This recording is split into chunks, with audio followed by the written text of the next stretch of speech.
Salut à tous, c'est Stéphane de Forex-Trader.fr. Nous sommes le 7 décembre. On va parler de EURUSD. Avant de démarrer, comme d'habitude, les investissements sur le Forex sont des investissements risqués. N'y investissez que de l'argent que vous permettre de perdre. Tout ce que je vais dire maintenant ne reflète que mes vues sur le marché. C'est pas un conseil pour y investir. En particulier, je décline toute responsabilité en cas de perte financière liée à l'utilisation du contenu de la présente vidéo. Sur le graphe mensuel, on a eu donc en novembre un très fort chandelier de continuation baissier, un Marubozu, mais qui arrive ici sur cette zone. On est toujours, si j'ose dire d'ailleurs, dans cette zone qui, lorsqu'on était allé la chercher en juin, en 2014, l'année dernière, février-mars 2014, déjà à cette époque, tout le monde disait l'euro-dollar va aller à parité, il faut vendre, il faut vendre, il faut vendre. Total, il est remonté jusqu'à 1,17, je crois, à peu près. C'est une zone de support très fort et il n'est pas du tout impossible qu'on reparte vers le haut. D'ailleurs, depuis le début du mois, vous voyez que ce chandelier est une pénétrante, et une pénétrante, selon tous les manuels de traitement des chandeliers, c'est vraiment pas le moment de chercher à vendre.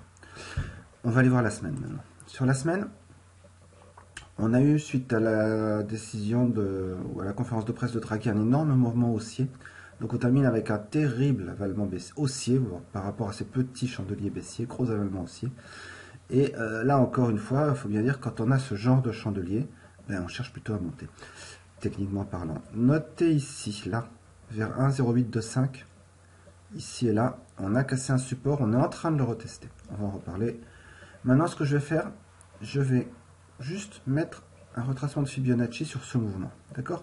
Celui-là, le mouvement haussier qui part ici, qui s'arrête là. Donc, voilà, sur la semaine, j'ai ma ligne de tendance, mon Fibonacci. On va aller voir ça sur le jour. Sur le jour, vous voyez qu'en fait, on est en train de rejeter un retracement de Fibonacci 88,6. Alors, on l'a un peu dépassé, mais disons que pour les besoins de la cause, tant qu'on est au-dessus de 1,06, je vais plutôt chercher à acheter l'euro-dollar. Si on recasse 1,06, je me poserai la question de savoir si on ne va pas finir par casser effectivement cet ancien plus bas, qui est à 1,046, et vraiment partir vers le bas. Pour l'instant, tant qu'on est au-dessus de 1,06, je vais considérer qu'on va plutôt essayer d'acheter. On revoit aussi la ligne que je vous ai montrée tout à l'heure, le 1,0825. Et on voit bien que c'est un support, qu'il est en train d'être retesté. Et ici, je vais particulièrement regarder ce qui se passe et chercher à acheter si je vois un signal haussier. Autre endroit où je vais essayer d'acheter, le 786 à 1,073. Si j'ai un signal haussier, toujours à cet endroit-là. Donc voilà. J'ai trois supports. Je m'attends à ce qu'ils puissent être retestés. Je vais essayer à acheter. Acheter pour aller où? Ici, j'ai cette zone avec le 50. Et déjà 1, 2, 3 MSA qui sont dans cette zone qui va à peu près de 1,098 jusqu'à 1,19. Donc disons, je vais essayer d'aller retrouver 1,1. Si on regarde le weekly, on voit, c'est un peu normal, c'est quasiment les mêmes, qu'on a aussi des MAS qui arrivent en résistance vers 1,10,3. Donc quelque part, 1,10, 1,10,3, 1,10,5, ça me semble un bon endroit pour rechercher à vendre ou à vérifier si on ne pourrait pas retrouver un signal baissier à cet endroit-là. Je termine en jetant juste un petit coup d'œil sur H4. Vous voyez qu'on a les MSA 200 qui arrivent vers 1,0818. Et si je remets notre 1,0825, elle est ici, elle est un peu au-dessus de la MAS. On a une ligne de fib en dessous, donc, et la DR à 1,078.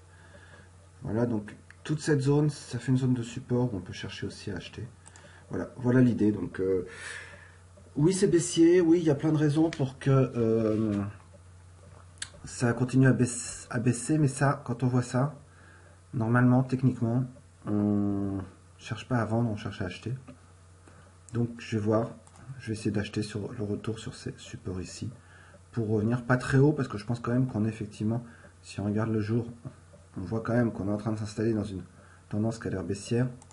Sur la semaine, pareil, la tendance est baissière, donc c'est contre-tendance, mais je pense qu'on peut remonter jusqu'à 1,10, 1,10, 1,1008, 1,1005, on va voir. Voilà, c'est ce que je voulais vous montrer pour aujourd'hui. Je vous souhaite une bonne journée de trading, et je vous dis à bientôt pour une nouvelle analyse sur forex-trader.fr. Au revoir.